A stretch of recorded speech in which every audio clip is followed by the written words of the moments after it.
I think that process is what's on my mind. We talked about, and I remember walking through this with you. I mean, it's not like you did this on your own. The No. the process of discernment Right.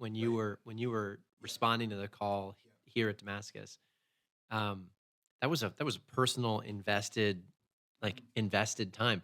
How do you engage in a way that like is personally invested and speaks to the heart Yep. for hundreds of people? Like what's discernment look like when we're discerning it on a Yeah, scale man. like that? I think that's actually the question. Like, I think that's the question of the young adult church. When I'm brought onto committees and things that are asking about missionary life, I want to hear your thoughts on that too.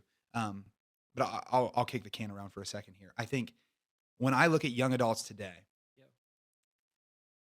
we mentioned this already, but I think most of them have forgotten that there's someone that's in their life that has their best interest in mind at every moment and has solution, not problems, right? And when we lose that context, we forget that we have a lifeline. We forget we have a place to ask, you know? And so we get caught up with thousands of options and we feel such an anxiety and a pressure to choose the right one. Well, the odds that you choose the right one out of 1,000 is zero. Like you're just not going to. You're not going to choose it. Right? It's like finding a needle in a haystack. And of course that's anxiety provoking, especially when there's a timeline on it, right? Imagine trying to find a needle in a haystack and someone telling you, "Hey, I'm going to start the clock now." It's like I'm going to waste 1 minute just in total sweat before I even start.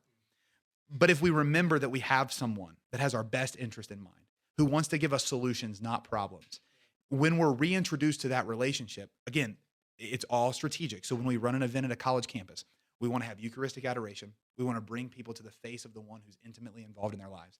And at the very end, the sale isn't, and if you love him, you have to love us, come serve at Damascus, right? The sale at the end is this man, as close as he was to you tonight in the monstrance, is even closer day to day. Yeah. And he wants to give you the answers to your life's questions.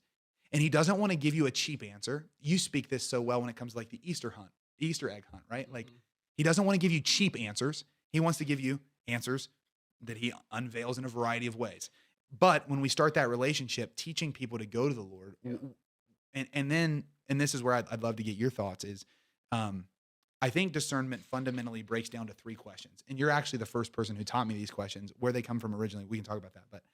But the three questions, and we teach this whenever it comes to mission, right? So if I'm at a gas station and I'm going up to the gas station attendant and I'm buying I don't know, whatever, a coffee or something, as I'm approaching that man, can enter into a process with the Lord where I ask, Lord, what is your heart for this situation, for this man, for this place? What do you want me to do about it? So that's the second question. And when do you want me to do it? That's the third. So what is your heart, Lord? What do you want me to do about it? When do you want me to do it? In that analogy with the gas station attendant, it's probably all of 15 seconds, right? And you're just intently wondering what God might speak. I think you can do that same thing over the course of a few months if you're trying to decide what to do with your summer. Like, Lord, what is your heart for my summer? Start there. Like, what do you want from me this summer? Right? And you're probably going to originally start with the classic answers, right? Like, you want me to grow closer to you this summer. You want me to give of my life this summer. And that's not going to have a lot of like concreteness to it. But don't give up there. Of course not. Like, it's purposely not going to have a lot of concreteness to it because the next step is where concreteness comes in. So then you ask, what do you want me to do about it? Well, there's where steps start happening. And then the question that I think all of us forget to ask is when, right? Like there is a real reality that we've had missionaries here who one summer are like, I want to serve there so badly, but I just don't think it's yet because I think I'm supposed to look at what this has for me. And then they go into an internship or something, they recognize something that they want to fix